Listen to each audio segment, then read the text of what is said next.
पक्षी अंगणी उतरती, पक्षी अंगणी उतरती, ते का गुंतली राहती, ते का गुंतली राहती, तैसे असावे संसारी, तैसे असावे संसारी. महाराज एकनाथ महाराज म्हणतात, जेव्हा आपल्या अंगणामध्ये चिमणी येते, पक्षी येते, दाणे टिपून निघून जातात, तसं आपण संसारामध्ये, घरामध्ये, व्यवहारामध्ये, समाजामध्ये तसं राहायला पाहिजे.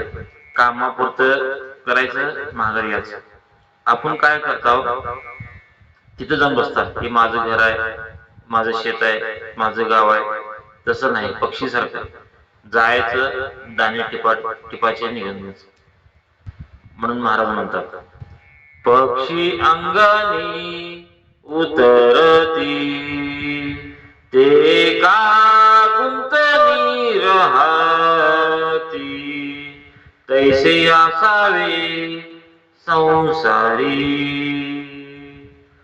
जोवरी प्राचनाची दोरी, जोवरी प्राचनाची दोरी, तैसे असावे संसारी, तैसे असावे संसारी.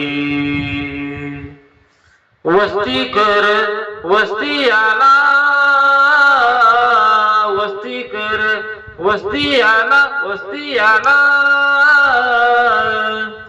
प्रातःकाळी उठली गेला, प्रातःकाळी उठली गेला, ऐसे असावे संसारी, ऐसे असावे संसारी.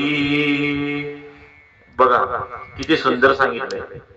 वस्ती कर वस्ती आला म्हणजे एखादा पाहुणा किंवा वाटसरू रात्री मुक्कामाला आपल्या घरात राहतो, तो विचार करत नाही घर पडाले का, रंग गेला का, घराचा पत्र गळालेच का. त्याचं काम काय आहे, यायचं, बसायचं, जेवायचं, निघायचं सकाळी उठून. तो टेन्शन कशाच घेत नाही, या घरात मुलगी लग्नाची आहेत का, मुलगा काय करतो, काय सुद्धा टेन्शन नाही. तसं आपण जिंदगीमध्ये जन्माला आल्यावर ह्या लोकांमध्ये टेन्शन घ्यायचं नाही. आलोक्यासाठी चांगलं वागायचं, चांगलं राहायचं, निघून जायचं. विनाकारण माझं माझं माझं करत बसतो, विनाकारण डोक्याला ताप करून बसतो. तसं न करता म्हणून महाराज सांगतात कसं राहायला पाहिजे, त्या माणसासारखं. वस्ती कर वस्ती आला,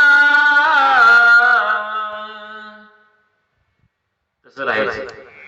मग शेवटला महाराज म्हणतात, शरण एका जनार्दनी,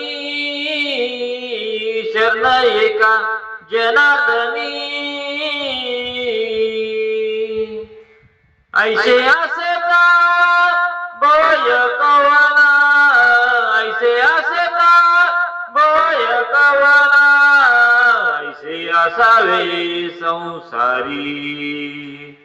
जोवरी प्राचनाची दोरी, ऐसे असावे संसारी, ऐसे असावे संसारी, ऐसे असावे संसारी. रामकृष्ण हरी महाराज.